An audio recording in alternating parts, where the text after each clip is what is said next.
Welcome back to Utopia. Now for the conclusion to our story, Living with Wildlife.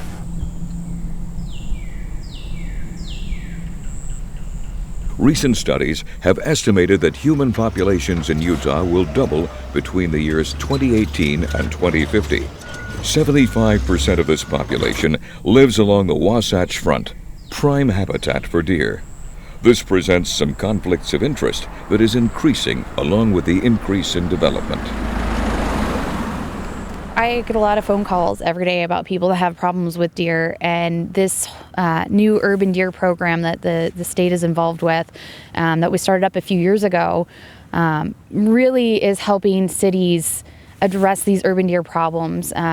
Instead of addressing it, trying to help homeowner by homeowner, we're able to address this really at a citywide level, which for urban deer herd, that's the only way really to tackle this problem. It's bigger than just one homeowner, and it allows cities to pick the options that are best for them.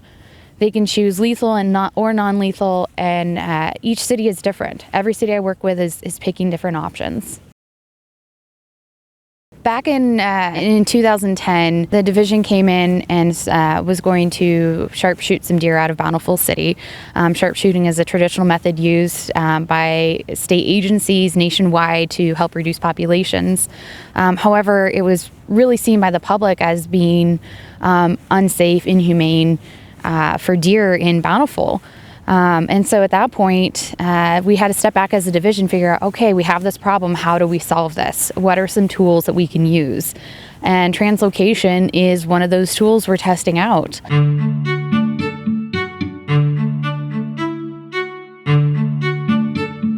Our suspended trap is called a drop net, and that's exactly what it does. It's a net that drops. That is really helpful in areas where maybe we have a larger herd of deer and we want to capture a larger group.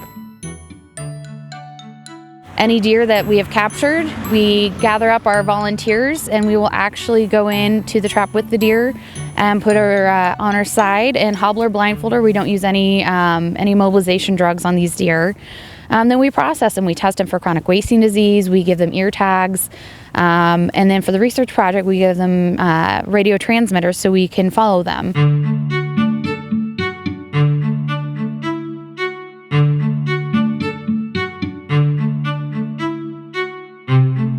If you talk to individuals in communities, there's people that view deer as a negative, and they associate deer with a lot of loss.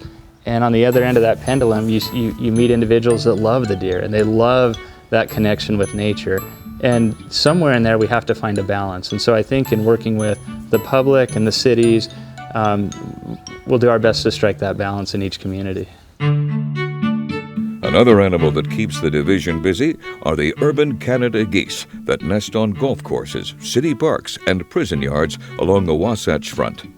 Since 2006, over 10,000 geese have been banded and moved, some because of foraging damage and the massive amounts of fecal matter they leave in their wake among the myriad of golf courses in the area, and at the prison in Bluffdale, where geese repeatedly set off outdoor motion detector alarms in the complex. The geese relocation is scheduled for June, when the geese molt and grow new feathers. It is during this time they cannot fly away, and the goslings are big enough for banding.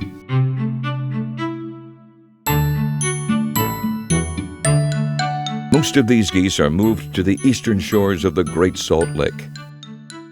Less than 3% of the young geese will return to the city.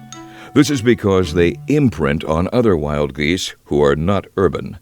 The adults are translocated to northeastern Utah to provide separation and get them further away from the city. Nuisance wildlife calls received by the division correlate to location and season. On the Wasatch Front, it's mostly geese, deer, and raccoons. During the summer in southeast Utah, it's black bears.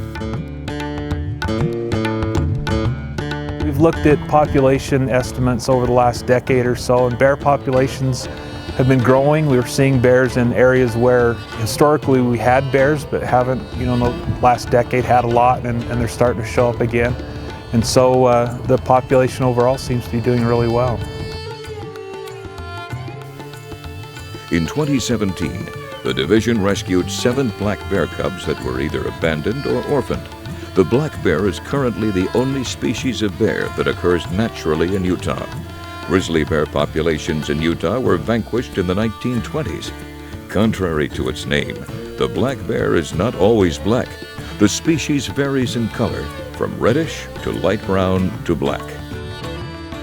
If you're going to re-release a cub, you need to make sure it puts on a lot of weight, and so they do a really good job of making sure that they get plenty to eat. There's also a lot of things inside the pens that they can play with and climb on. They hide food, so they have to kind of forage around, and those bears will come in about 30 pounds and leave usually 100 pounds heavier. And they need that for that first winter to kind of, when they hibernate, they lose a lot of weight. And so that's our goal when we bring them up. These bear cubs were released in wilderness areas around the southern part of Utah, far from population centers. It's important to remember that bears that get into campgrounds and believe it to be a good source of food must be euthanized. Once they figure out that campgrounds are sources for dinner, it's difficult to train them otherwise.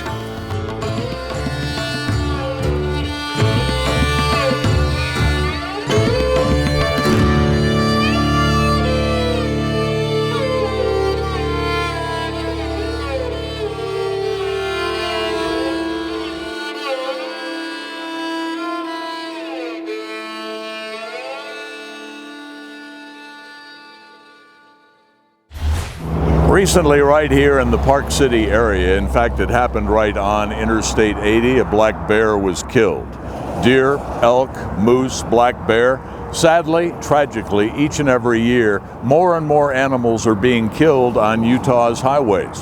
When we come back, we'll tell you about Utah's wildlife crossings, the conclusion of our story, living with wildlife.